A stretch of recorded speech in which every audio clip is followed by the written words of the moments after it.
You hear those short calls? You hear that?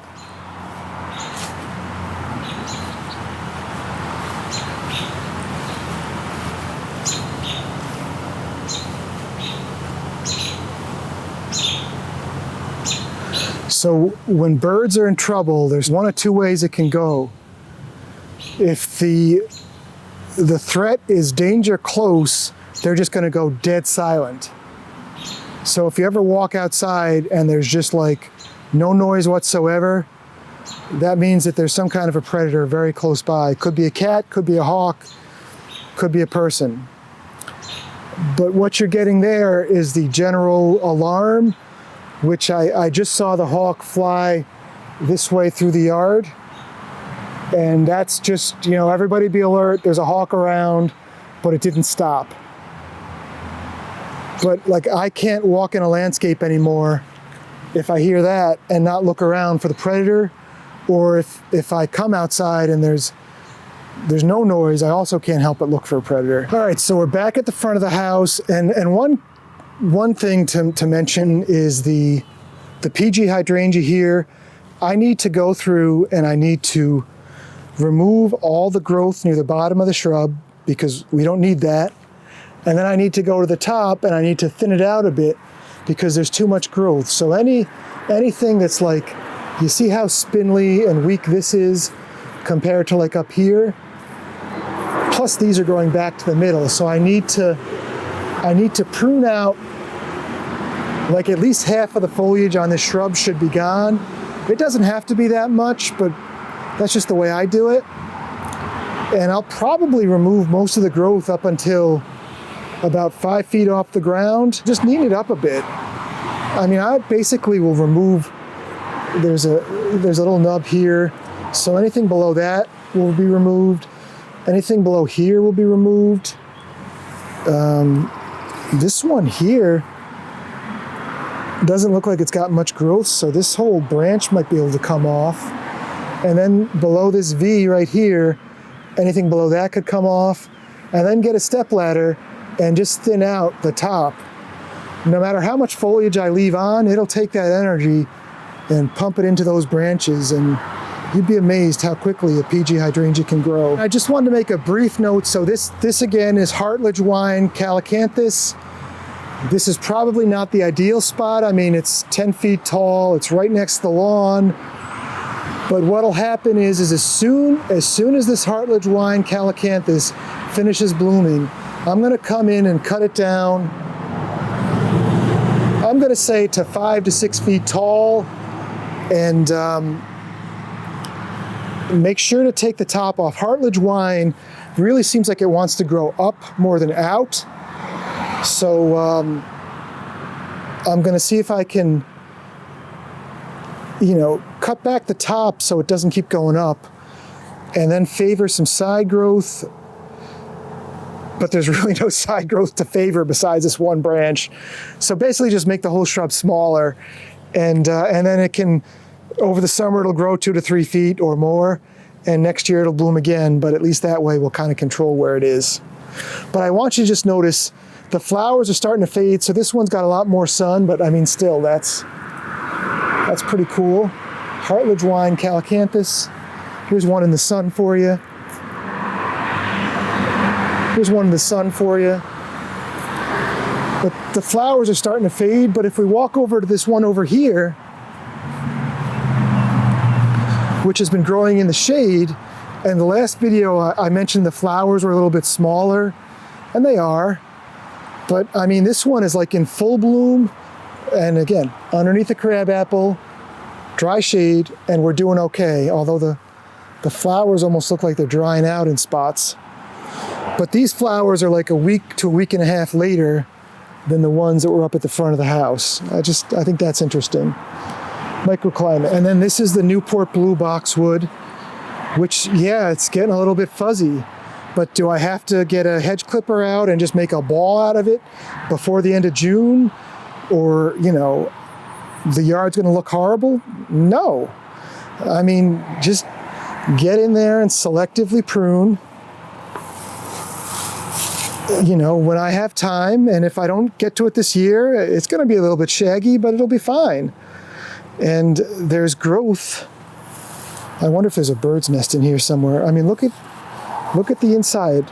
Next time you're at a garden center, look at a boxwood and see if you see growth this far inside. I mean, you're not gonna, because they're all just sheared into these hideous balls. So selective pruning, I've made a ton of videos about it. To me, it's the only way, but I do understand that it takes longer the first few times.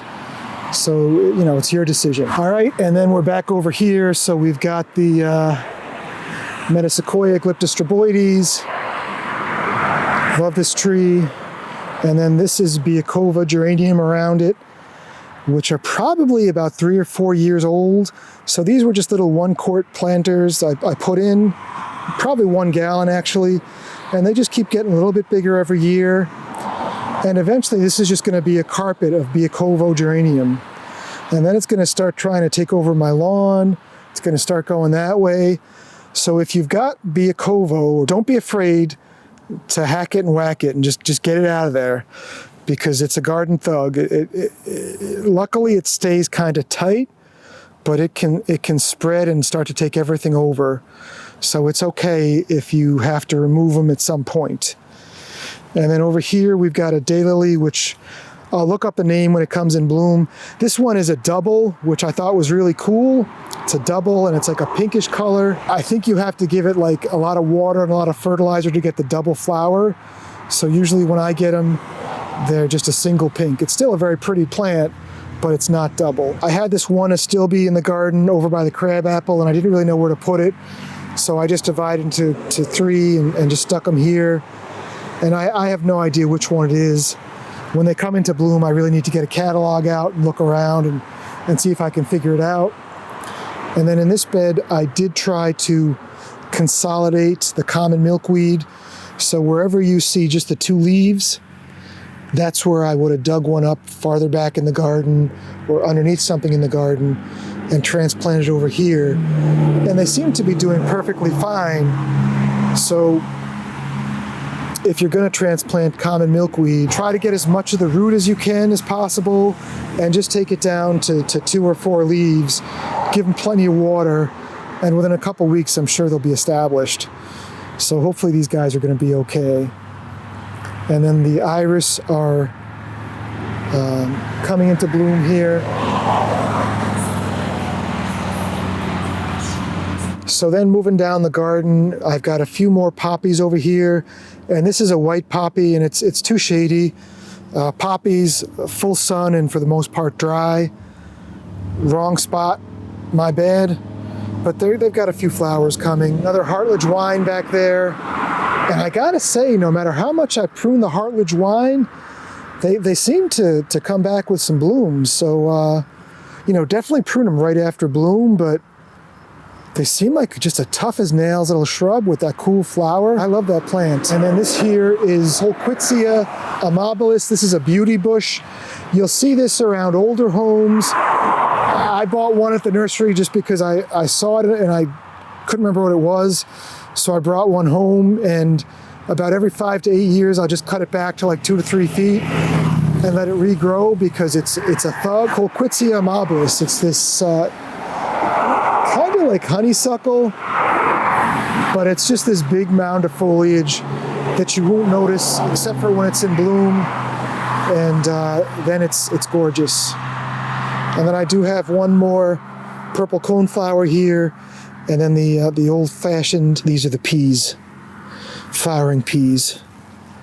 And my daffodils, I don't really know why, but they're usually a lot more out of control, but this year they're really not. All right, so then moving around to the front of the house, this is the Montauk daisy, and what I want to do is I want to go ahead and cut these back by like half, like I was talking about before with Rudbeckia, because they usually end up getting about 4 feet tall.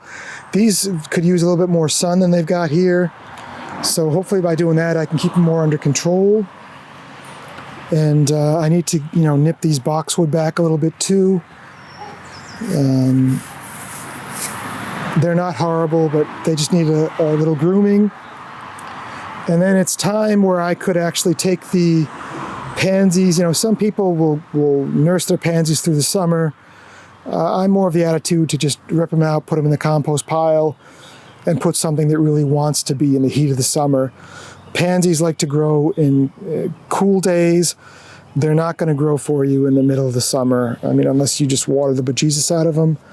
So I usually just, you know, get them out of there, and then I'll find some kind of an annual to replace them with.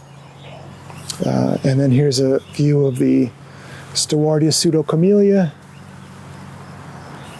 Notice the cool flare on that tree. And then this is Varder Valley Boxwood. These are the impatiens that, you know, I may end up just redoing these 4 pots. Maybe the next week or two I'll go to the garden center and just pick something up.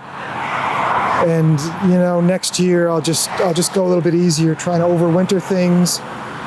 But it's interesting, they self-sowed, so I got some pink and I got some white when all that was growing in this pot last year were pink impatiens.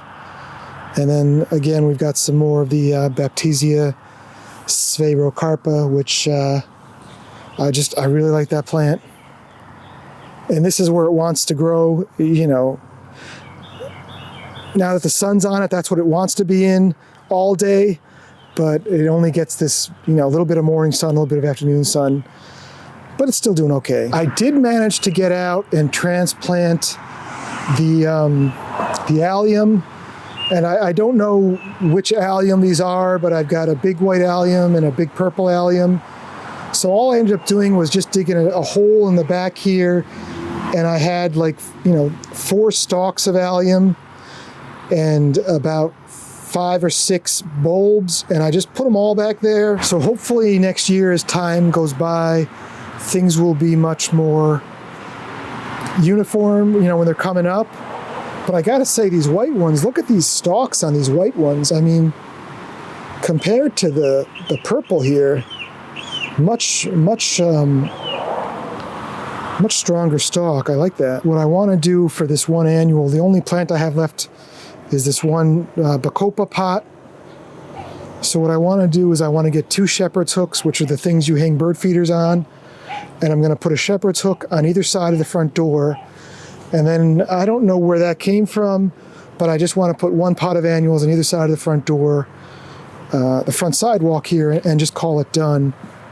Although I suppose I could just do that one.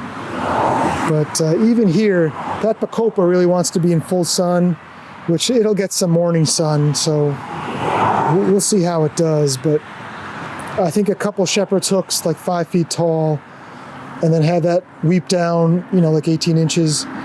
It'll be a nice look over here. You know, I haven't seen the purple finches around the front of the house. I almost wonder if the kids moved out.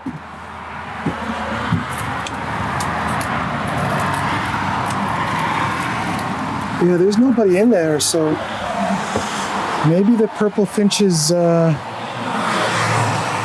sometimes when I see a bird's nest, it just amazes me how quickly birds grow up. So the purple finches are definitely gone there.